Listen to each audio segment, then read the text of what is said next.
Hello guys, welcome back with our new video. In this video, I'm going to show you how to fix Play Store pending problem. So guys, when you want to download any app or any game on your Play Store and facing this type of issue, then I'll help you how to fix this problem. So guys, you can easily fix this problem. So let's start without wasting any time. So guys, first of all, you need to go back. And guys, after this, firstly, you need to open your settings in your phone and guys, click on Wi-Fi. And guys, turn on Wi-Fi and connect your phone with Wi-Fi connection. So guys, if not have Wi-Fi, then you need to open your mobile data.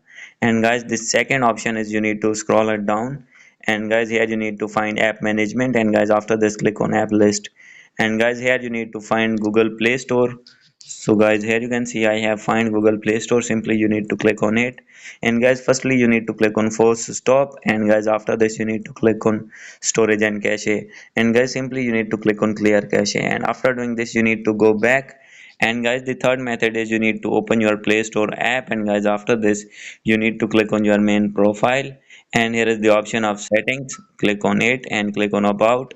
And guys, you need to update your Play Store to latest version. And guys, after doing this you need to go back. And guys, after doing all the settings, then when you open your Play Store and guys want to download any app, then guys you will be able to download that app smoothly.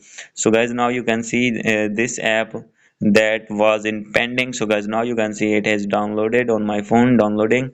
So guys, by doing this method you will be able to download any app on your Android phone. So guys, after doing this method, if still not fix your problem, then guys you need to open your settings again. And guys, scroll it down, click on system and click on reset phone, click on reset Wi-Fi and mobile Bluetooth settings, click on reset. And guys, here you need to put passcode of your Android phone. And guys, after this your network settings will be reset and you will be able to download any kind of app on Play Store. So guys, hope you like this video. If you like this video, please do subscribe, comment and share. Thank you.